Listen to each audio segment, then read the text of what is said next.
initial how we came up with Rush of Blood was when we started experimenting with VR. We looked at what people were saying don't do, and so one of the sort of really early messages about VR was just make the player static, just allow them to look around and don't do anything, don't accelerate, decelerate, do fast movement. So we started experimenting in how to do a roller coaster really, really well in VR. The idea started to morph of adding shooting, so you're sort of literally on-rail shooter. And then when we started to think about, okay, well, what was the setting, we were probably 6-8 months away from the completion of Until Dawn, so we said, okay, well look, there's this huge world, it's amazing, and so we came up with the idea of actually setting the game inside the mind of one of the characters from Until Dawn.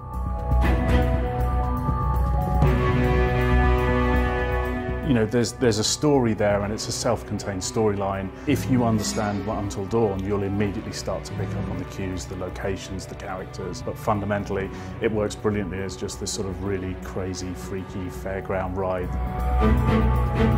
There was a lot of unknowns, really.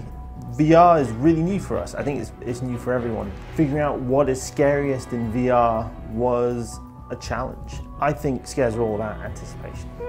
It's this kind of contract you have with the player. It's like, you probably know something's going to happen, but you don't know when, you don't know what it's going to be. There are sort of three traditional sort of archetypes of reactions. There's the, I'm just scared, the, oh my God, no, get it away from me. Then there's the swearer. You see them mumbling under their breath and swearing at the television because they didn't want to get caught out. Oh my God. Oh, thank God. And the third person is the completely cool person who just sits there and you watch them and they don't react. And then generally what's weird is they take it off and they go, that was amazing.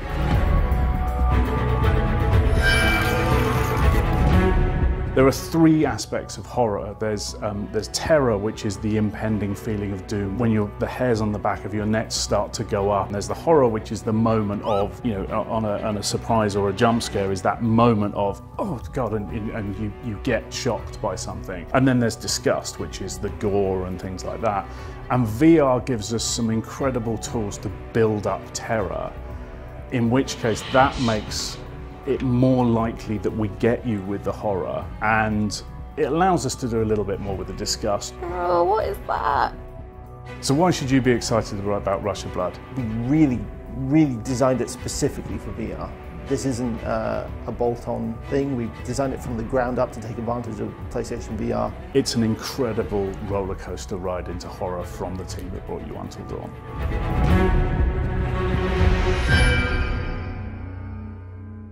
PS4 for the players.